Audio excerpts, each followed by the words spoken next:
Hello, this is Michael Stone, the host of We Earth Radio, where we have conversations that make a difference.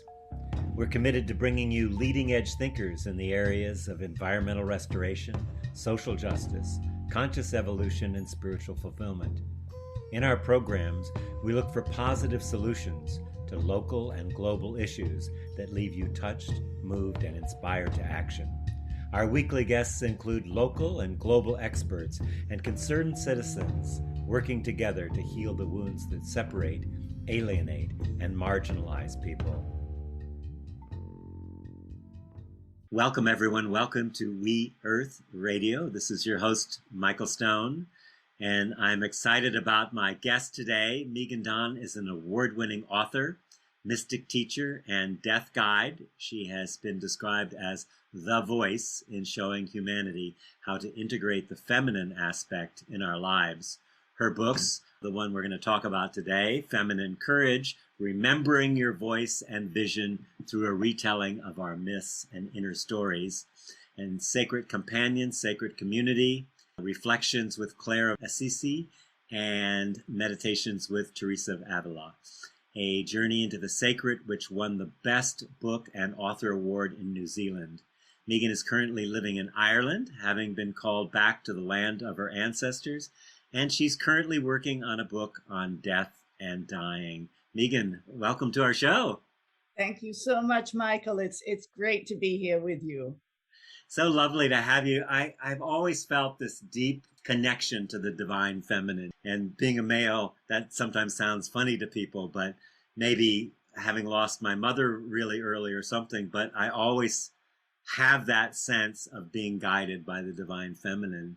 And yet I don't really know a lot about it. So when I read your book, I was really excited to see what you had to say. And it's such a beautifully written book. And you break it into really the three archetypes of the feminine, the daughter, the mother, and the crone. And maybe just to start, we could talk about those archetypes and what they mean to you and share a little bit about that. Yeah, sure. So really with the daughter, and of course we're looking here at both the light face and the dark face of each. So the daughter really of the light is the one who holds hope, vision, and faith. And so she is full of this energy, full of this potentiality for humanity. That is of the light nature. And of the darker nature, she takes us into a place in our being that is still waiting to be birthed. So she will reveal to us those places that need to come alive and to match and to be part of what humanity is needing. And the mother is that beautiful presence of the light that embraces us, that comforts us, that draws us into our own womb essence and love.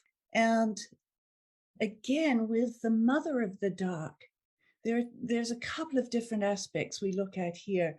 And that is, she has great wisdom in this darkness. So it's not just a dark that you would normally think of as things that need to be healed, but there is a deeper wisdom within that womb-like nature and a wisdom of that deep silence and a wisdom of the dark earth. So this mother of the dark can help us embrace who we are in the dark wisdom. Then we move to the crone and also grandmother. And so there's a correlation really between the daughter and the crone in so many ways, because this crone brings forth vision as well. That by the time the crone is outside of the world, so to speak, in some ways, that is, she's not affected by the world anymore. She is bringing a greater divine vision. And really, in many ways, she doesn't have any patience for anything other.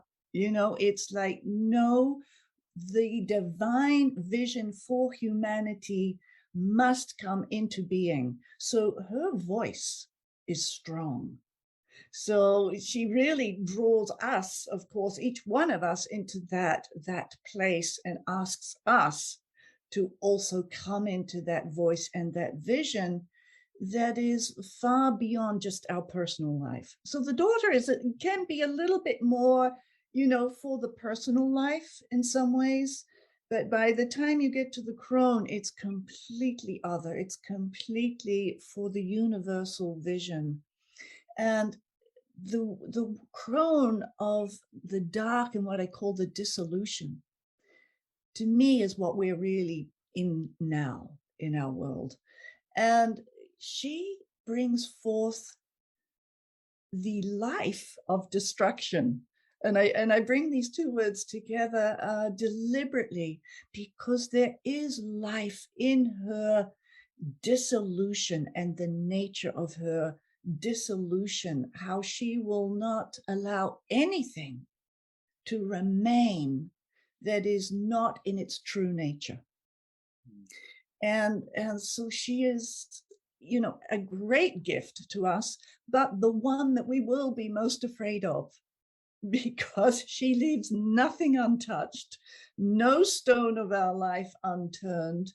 And yet, if we can embrace that dissolution nature, it is the greatest freedom of all, which of course brings us into our true nature. I get a lot of books to review after 17 years of doing this, and a lot of spiritual books, obviously. And one of the things about your book is that it doesn't come through like information. It comes through like experience.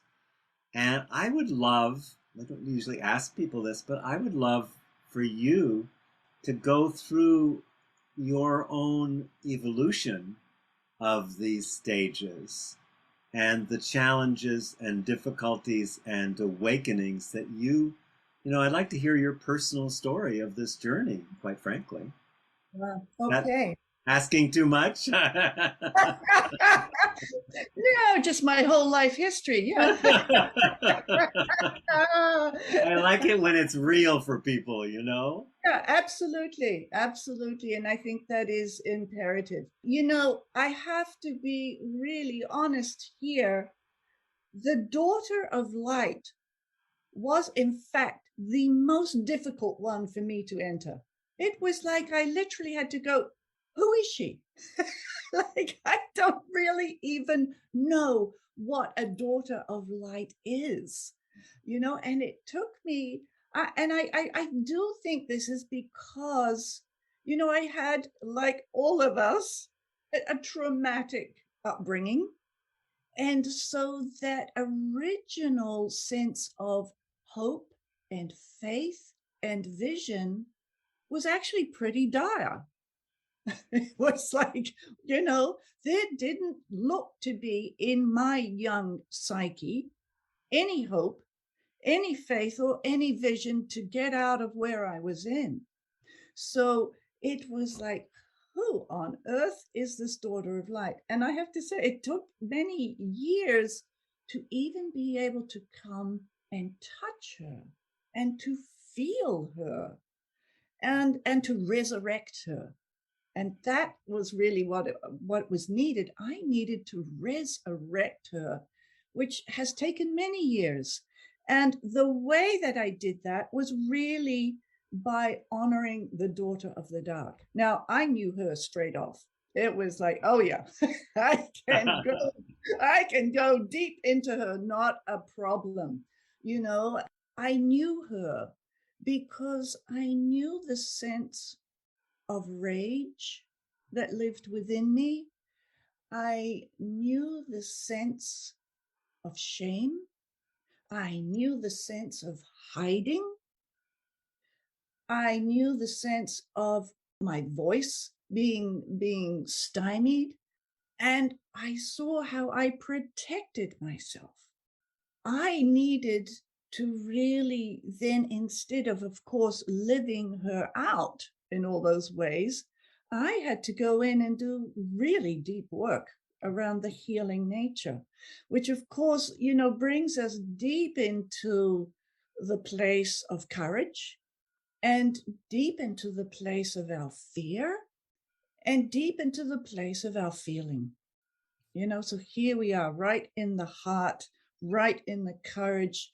And that for me is the deepest courage of humanity, looking at your deepest fear. But what came through was my deepest strength. So that has been, and it would be, I would face certain fears and think they were gone. And I would feel a great sense of liberation. But it was a constant process that kept going deeper and deeper and deeper. Now I would say I am much more embracing the gentleness, the compassion of the mother of light. And this becomes, I'm noticing it in my being, how it is so much more natural and easy for me to be compassionate with others. Before I would see it and maybe be judgmental and even have to sort of feign a kind of compassion, if you like, like, try to be compassionate. And I cannot point to any one thing that will say, oh, that's when it happened. No, it seems to me that it is years upon years of learning that gentleness for my own soul and my own journey and my own being, where it is so natural now that it's a joy. Even if I'm feeling pain, it's a joy to go into that pain now and to embrace it and to allow it to melt into a greater presence of that, what I call that divine mother energy, and just be held by it. That feels delightful to me now, to be able to be in that position and to see things of myself that I used to be in others and go, there it is. There's the pain, there's the control, there's the micromanaging that I used to do in order to feel safe. And I don't need that anymore. But this soul still does. Just hold that in compassion. I don't need to do anything with it, that just to literally stand in my own sacred presence of that divine mother and let it be. Let the other be. And in that, there's seems to be an unspoken but felt exchange of deep acceptance, and that other is then allowed to let it be and to let themselves be and to heal. So a lovely turning there for me personally, after many years, I have to say. The dark wisdom of the mother. Of course, my contemplative practice has been the greatest presence and ground for that. Being able to sit in what we may call that no thingness, where there's nothing, where there's absolutely nothing, there's no thought, there is no meditation technique, there's deep silence and deep spaciousness. And finding in that of its own accord, wisdom arises. Unbidden wisdom, unknown wisdom. And it's a wisdom that comes from another place, another reference. And it's deeply comforting there.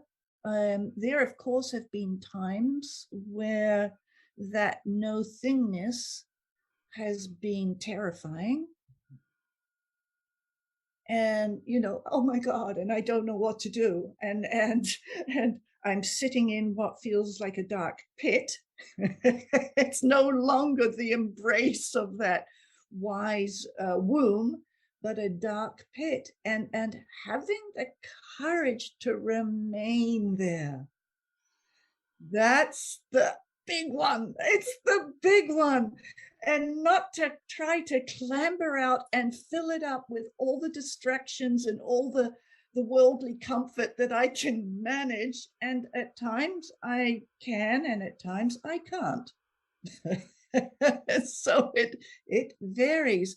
But what invariably happens is at some point I have to, because it will keep returning. It will keep returning.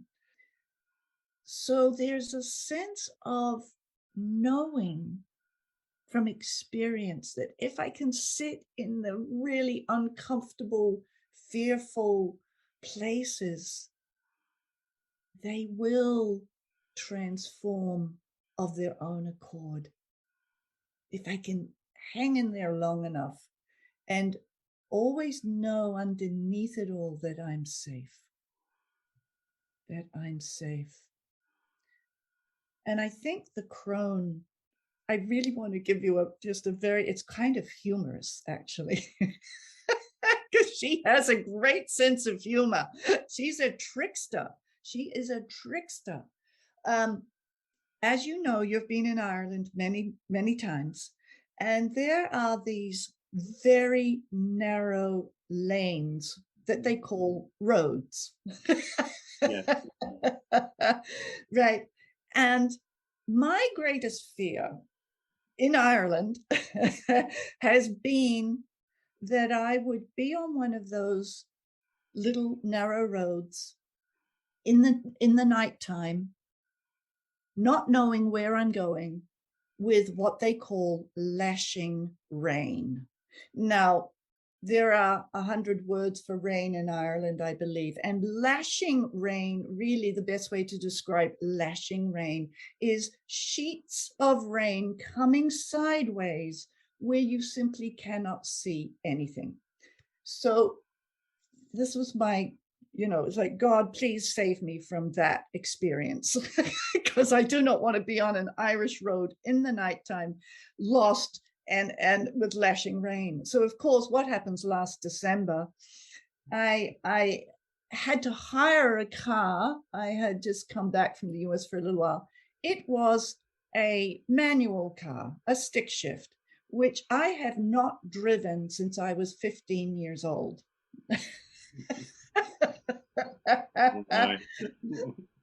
I am heading off from the Cork airport, and I'm driving down roads. My GPS decides to take me off route, and of course I don't know the roads. So I'm like, oh God, I have to follow the GPS, because it decides that you're going to save 1 minute by going down some back road. But I had to follow it. And it was nighttime now, and I'm like, oh no. And then that terrible sound of ding ding, rerouting, and I'm like, oh no, I don't even know where I am. And I turn a corner, and there was a fork in the road, and the GPS was not telling me where to go. It was confused. And I'm like, oh good God, no. And so I'm trying to do a U-turn. I'm like, okay, just breathe, because you know where to go. I'm like, I really don't, but all right. It was kind of like, I'll humor you. And I decide to go off on this route, and the rain starts, lashing rain. And I'm on this narrow road, lashing rain. The GPS isn't working. No idea. I'm going uphill, downhill, no idea where I am. And then I hear it. I hear that incredible high-pitched laugh. And when I hear that, Michael, I know that is the crone. I have heard that laugh before and I know it. And I suddenly, because I was kind of petrified, and I'm trying to do the stick shift and I'm, all of this. And when I heard that laugh, I went, oh my God, she has brought me to my greatest fear here in Ireland. Here it is. And at that, I started to laugh with her. And when I started to laugh, everything evaporated. The fear evaporated. I could feel the humor in it. I was so empowered in that moment.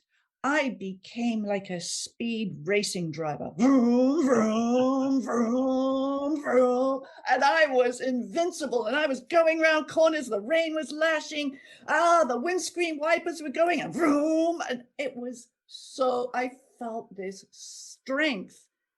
And that, and of course, soon thereafter, I got down to the main road.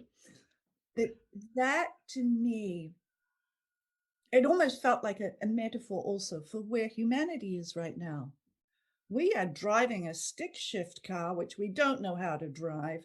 It's lashing rain. We don't know where we're going. We're on this narrow lane. And that came to me later of like, wow, that is a great metaphor for where we are. We're all driving these vehicles, so to speak, and we have no idea where we're going in many ways. And so, yeah, it then also that, of course, brings us into the dissolution. And of course, the dissolution, my life has dissolved many times over and over and over, Yeah. and the strangest thing always is it seems like there's these divine directions. Everything's going, everything's rolling smooth, and then kaboom, something just shifts and it's over. And it's like, what do you mean it's over? and so being able to accept the dissolution, being able to accept when things have had a life unto themselves and now they're done. And now here we want you to move here. And so I've experienced that many times in life, which has caused me to go into much self-doubt, which, Teresa of Avila, that was happened to her also over and over again. And yet, like Teresa, I would say it had strengthened my faith because always, always another vision arises or another pathway reveals itself and off I go. Great. I love it. It's such a metaphor for where we are, the whole story that you're telling. And I'm just thinking of the amount of fear and divisiveness in the world right now with this fascist overtaking through the coronavirus and the robbing of our freedoms in such a blatant way on a global scale. And yet some people still haven't actually felt the depth of the fear or the depth of the seriousness of where we are. It's such an important time to call on the Divine Mother, the Divine Daughter, the Divine Crone in both male and female.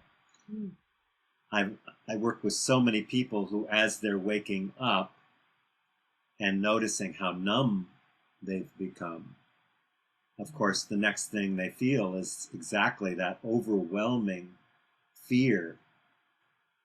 Talk a little bit about how that relates to faith and the resurrection of faith in the divine intelligence of the feminine and the masculine, but we're particularly focused on the path of the courageous path of the feminine.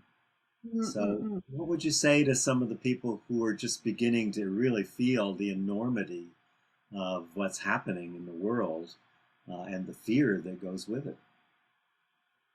And, you know, I would say let yourself be overwhelmed by love. By love. By love. Mhm.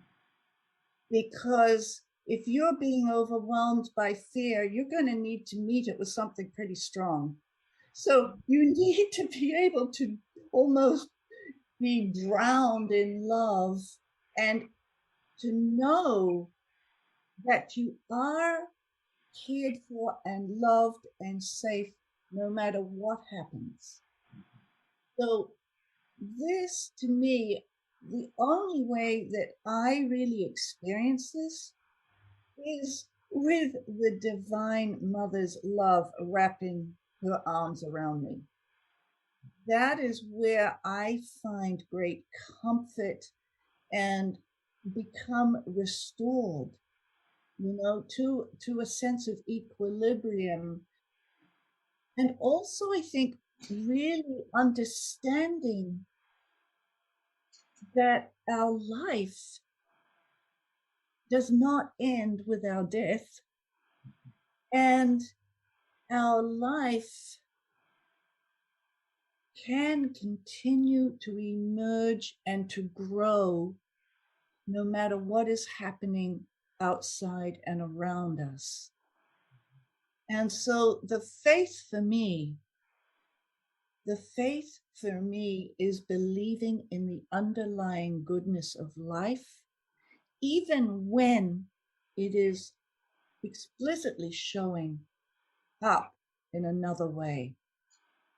Because, I guess another experience of mine was when I had an aneurysm, and I really had to look my own death in the eye, because it was very, like, I was given a 50-50 chance. And in that, I went through these stages of, literally like Jesus in Gethsemane, take this cup from me. I really don't want to do this. I really don't want to feel what I'm feeling. I really don't want to go through with this. I want it all to go back, right? I want it all to go back to how it was.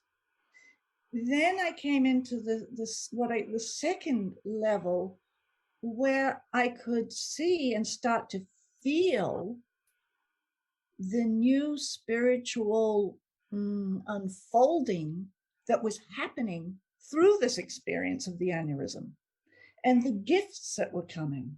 So I was like, on one hand, I was getting these incredible gifts, and on the other hand, I was still dealing with the horror of it. So it was like experiencing the beauty and the horror of my life at the same time. And then another level presented itself. And this level I can only say as the experience of what I call the golden land, which everything, no matter what was going on, no matter what was happening in my body or what was happening, it was all in a state of perfection. And so perhaps for people now who are experiencing that overwhelm, is like, yes, okay, look at this level. Yeah, you're really feeling overwhelmed, and you probably really want everything to go back to normal, how it was. Yeah. But can you go a step further and ask, what is the gift here for me? What is the gift for humanity? And am I willing to embody that gift? Am I willing to it? And can I have the ability to say, yes, look at this wonderful gift and look at the horror at the same time going on? Can I sit in equilibrium with both of these? And then, if you can, and I say this is more a gift, to reach deep within, and this is, you can open to the Divine Mother to say, okay, how can I be at peace, complete peace, no matter what is going to happen? And how can that peace then contribute to humanity and a level of peace for all? I love what you're saying, and I can listen to the listening of some of our listeners and saying, well, that's fine for you to say, but I don't even feel that. In fact, I'm learning that I live in a sea of trauma and I'm not in my body and I can't feel my emotions. And I recognize that something's wrong, but that always keeps me from wanting to be somewhere else than where I am, which I can never get to where you're talking about if I can't be where I am and actually feel in my body the emotions, the sensations, the terror, the overwhelm, the grief, the loss, the hypocrisy, all of that. Yeah. So how do I bring it home to the body first so that I can even begin that journey that you so eloquently described? Well, as you are a lover of movement and dance, so am I. Well, you know that about me, huh? I know that about you. And it's also that for me, dance is a portal for me to feel what I cannot feel. What, so it breaks something open. Also, for me, I have done a lot of voice work, working with the voice and the emotional expression of the voice. And that also is a portal. And it's really going back to, if you like, the Celtic tradition of the keening, of the morning tradition.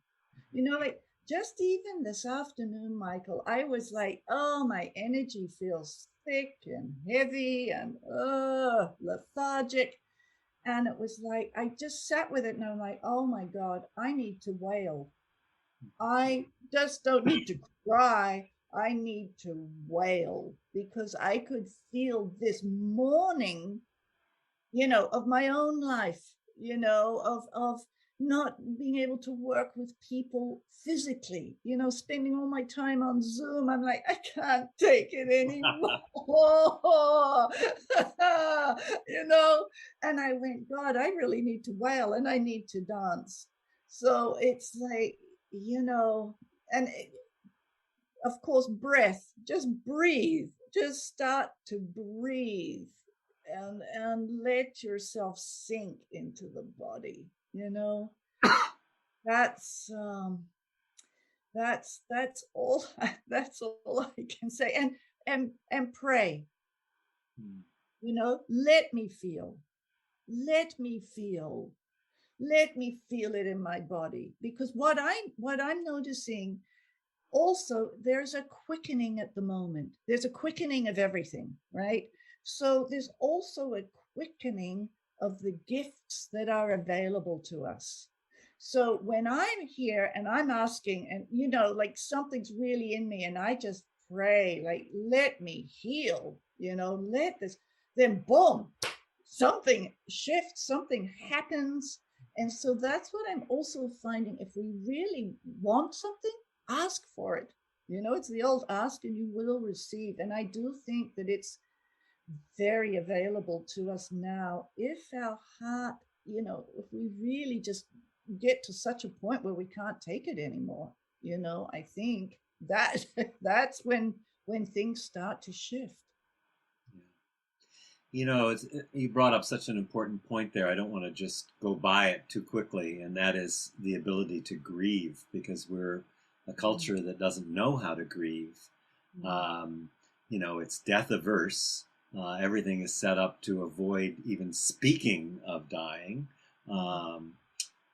But much deeper than that, you can grieve the loss of a parent, you can grieve the loss of a grandparent, still harder, the loss of a child. How do we grieve 200 species a day that are extinct and never will be seen again on this planet? How do you feel that? How do you grieve the horrors that are going on around the world, and the rise of the fascist right-wing superpowers, the U.S. falling very much in that direction, particularly, which I don't even like to imagine if that cycle continues on a U.S. level, what that will mean to a global level. I actually have a grieving process. And I teach it to my students for 21 days.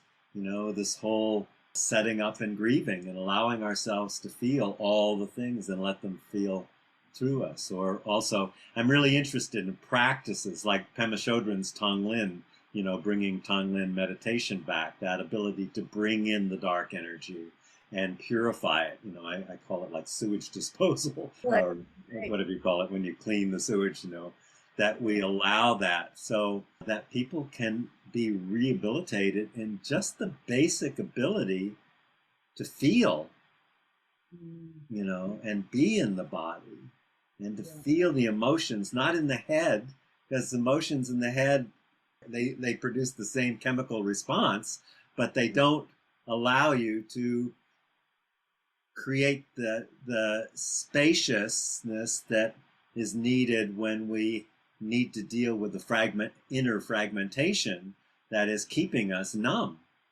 So I'm really interested in the practices, contemplation, prayer, meditation, and how people who are listening to this and saying, how do I deal with the darker aspects of my beliefs about myself? Many of which came from adaptation to traumatic events that become our narrative and our story. And our story just wants to survive. There's only one purpose for a story, and that's its own manifestation. It's its own tale.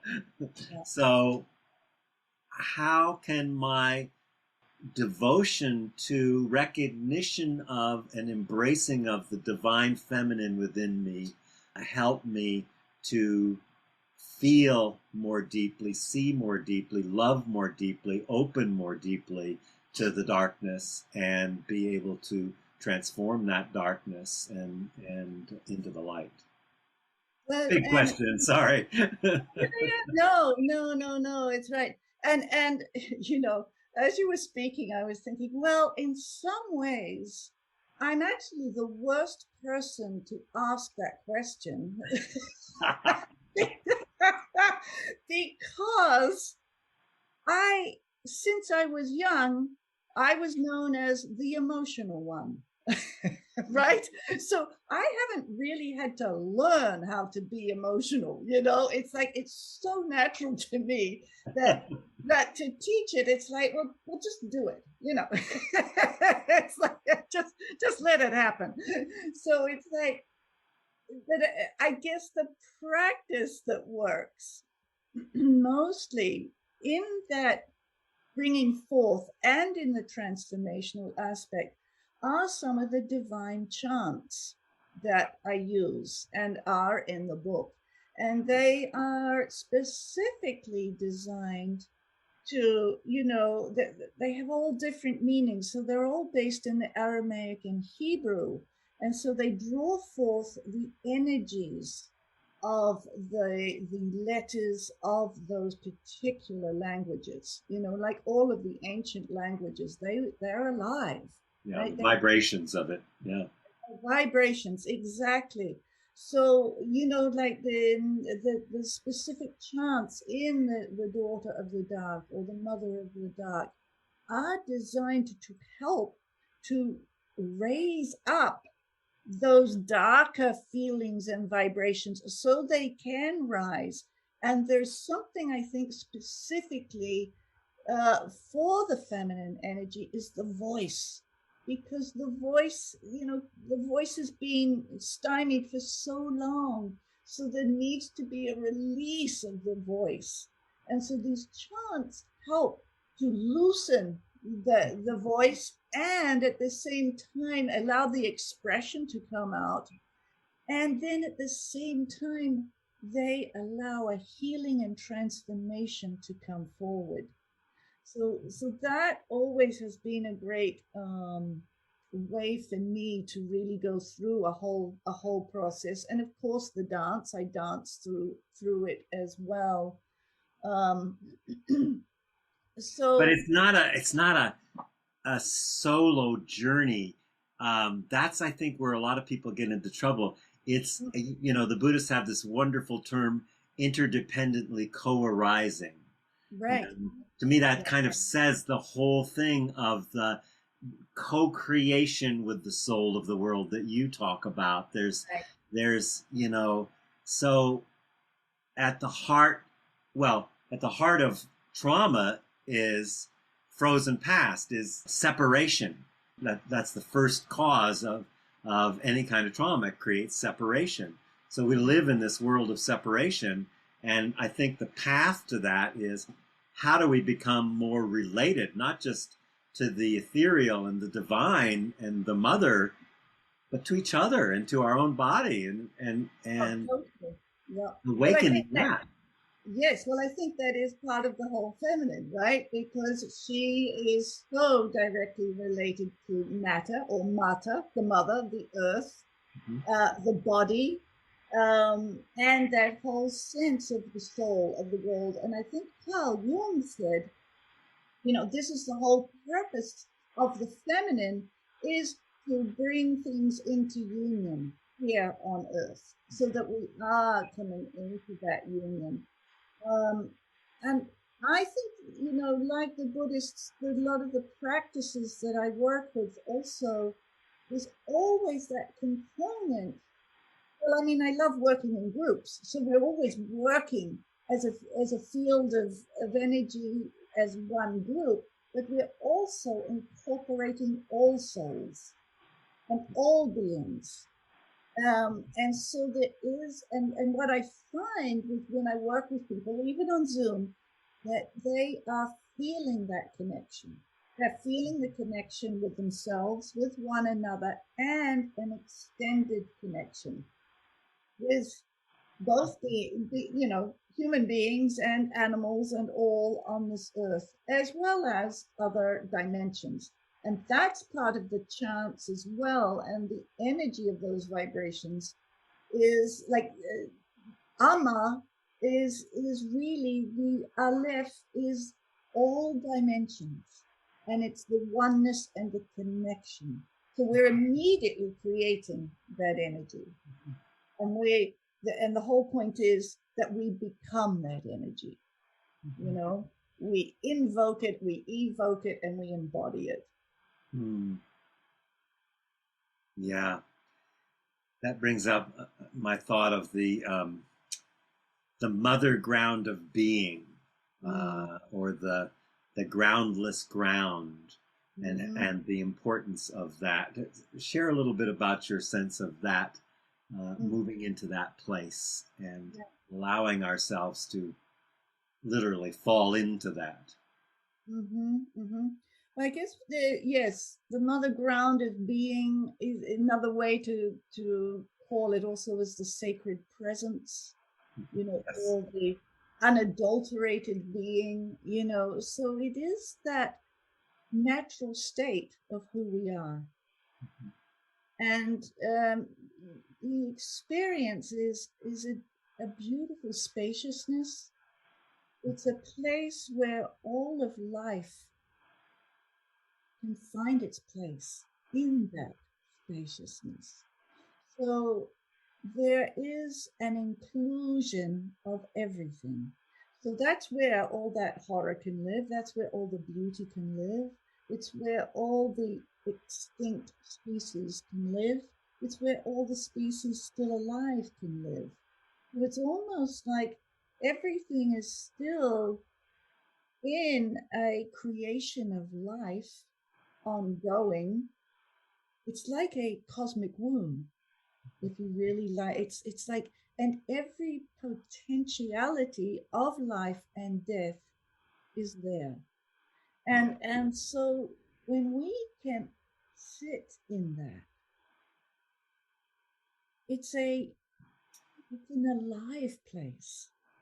It's an alive place, even with those that we perceive as dead. So it's a realm that incorporates all realms. And it's a being, our being, that incorporates all beings. And it's a place of great solace. Say it again. I'm sorry. A place of great solace. Yes, yes. And so to reach that place, there's a kind of interior capacity that's needed. Mm-hmm. And in order to create that capacity, we need that stillness. We need that silence. And one of the things about living in a field of trauma is that, first of all, it takes us from being present to being moving very quickly, hyperactive or hypoactive, numb. I'm just going to smoke a joint and you know, it's all groovy and spiritual bypass and all that. Those two parts don't allow us to deal with the tension, the inner tension that if you're feeling it all right now, I can't, it's hard to imagine that people can't feel it, but we're so numb that we don't feel that. And in order to, you know, there's not a doing in that. That's why I like the idea of the ground of being, the groundlessness ground, where we can get to that place of stillness, and those fragmented parts come up, and we can love them and accept them as our friends that saved us at a time when we were overwhelmed, as an intelligent nervous system that said, whoa, this is too much for this person. I got to push this part down. And then 40 or 50 years later, that part is still pushed down and we're functioning, and we think that's normal to not feel the things that are happening right now. You know? Yeah. Yeah. Yeah, it's, you know, I think that, so in this way, can we look at this time as a celebration for humanity, that they can now begin to feel into their depths. Now, this is a wisdom of Teresa of Avila, and I love it. Because she said, first of all, when we are being, you know, woken up and starting to realize, she said, we really become, you know, we come to the work quite grudgingly. You know, we'd really rather not do it. We'd really rather not feel. We'd really rather stay numb. You know, it's just easier. It's, you know, it just feels nicer. And she said, you know, that's kind of weird, but, you know, it's too late. There's something that's risen. So we sort of go, oh, we become begrudging with it. Then we start to realize, well, hold on, actually, there is some freedom that I start to experience here. You know, that something, oh, okay, it can be painful, but I can feel a relief, a little relief in my life that's starting to open. And so she said, then we move into a place of almost indifference. It's like, okay, all right, here it is again. All right, let's get on with it. You know, but she said, when we reach a level of maturity, then we come running, because we know that whatever is arising is our liberation. So we come and we celebrate it, and we run and we dive into it, and we come right out resurrected and alive again. So, you know, she delineated these stages that we go through. Yeah. Yeah. Beautiful. And so I think really, you know, there's, on our earth at the moment, we have, I always say earth is like, you know, a grounding station, or a way station. I was a great Star Trek lover. And they used to have the way station that everybody from every planet would come to, before they could go on to the other planets. And I remember watching this episode going, oh my God, that is Earth. We're a way station where all these different beings have come, and we're all, doing our journey before we move on again. And so we're coming from all different places, all different angles, all different beliefs, all different levels of being. And so that's what I also see, that purely by being who we are and being authentic in this moment, that we are all helping each other. With every time that I enter into a liberation, there is a liberation somewhere else for somebody else. Yeah. Every time I'm in pain, there is another also sharing that pain. Mm-hmm.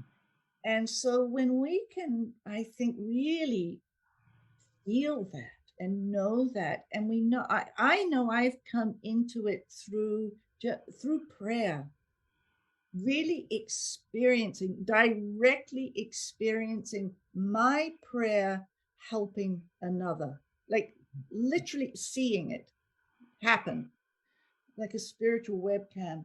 And it was so beautiful to experience that, because it really came into me, oh my God, it's really true.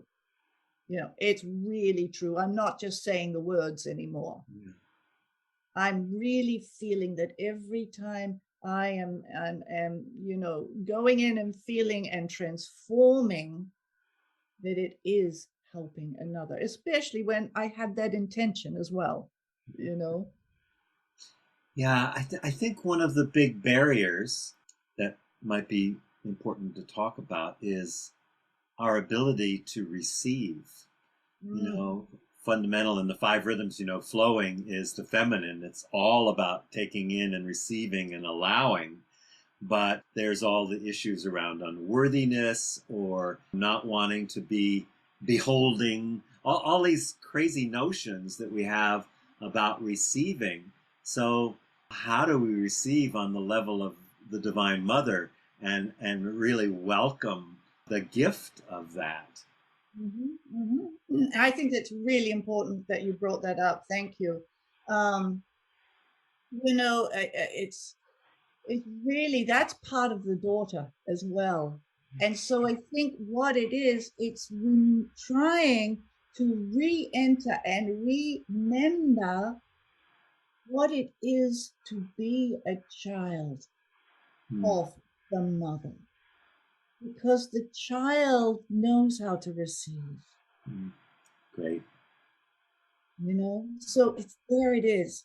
Can I know myself as a daughter, as a son, as a child of the mother, and receive from her? Because there's no way we can be beholden to her. There's no way we can, like I know Teresa said, there's no way I can repay you. Right? So there's no transaction here, This is pure love. This is pure love flowing. And it's I do remember right in the early days, like I couldn't receive at all. It was like, well, first, I don't know what love is. Second, I don't know how to receive. And so, what will I owe you? Right. Yeah. So, but it just takes time and that ability to just sit. And I think it takes desire. It takes the desire to really experience and know it. And, when you're on your knees and things are really bad, you might really get to that place of like, okay, I really want to know that I am your child, because in that there also lies safety, there lies comfort, there lies love, there lies everything you need. And it also then naturally, without doing anything, that overflows and it goes out to others. One of the things you talk about in your book is the relationship between desire and power. Mm. Would you expand on that a little bit? Sure. Well, I think to start with, we need to understand and feel into where is our desire coming from. Is it the very depth of our being and our soul and our heart? Or is it a desire of manipulation, a desire of wanting to have power over? Is it a desire of needing to prove yourself? Is it a desire of wanting to be seen as somebody who knows a lot of things? It's like, yeah, there's all these different levels of desire that it's like, yeah, what's the real motivation here? And that will give you an indication of, you start to feel it, because it's the desire of the other that wants to manipulate or have power over it. It comes from the mind. It's very calculating, and it's going to get this, and then it can get that, which will lead to that, which usually leads to you being put on a pedestal somewhere, somehow, right? That you're going to have some level of power, which is really a cry for safety and love. Which is also power in lack. Oh, yes. Thank you. So you're standing in power, but you're in lack still. Completely. Yeah. Really.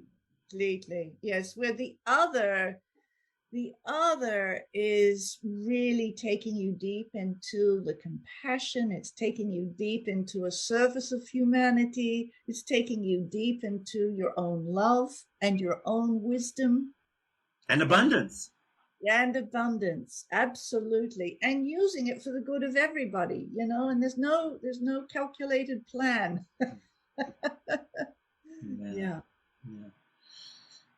Any last words, Meghan Don, that you'd like to share with our listeners about feminine courage and how to rekindle that in our own soul?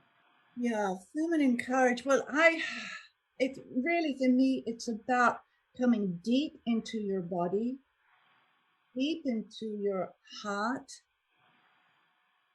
deep into what stirs you, either passionately or fearfully, and being willing to stand fully in who you are and to bring forward your voice, no matter the outcome, and to know that you will be supported on a level that you wouldn't have known before. So it's really coming into the fruition of your life. So have the courage to come into the fruition of your life. That's what I would say.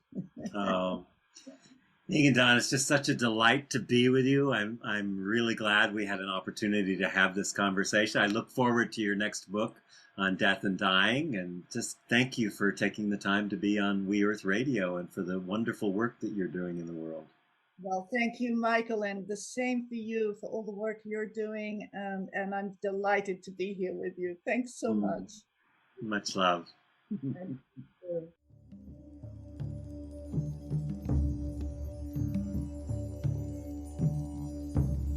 We Earth Radio is an independently produced program supported by listeners like you.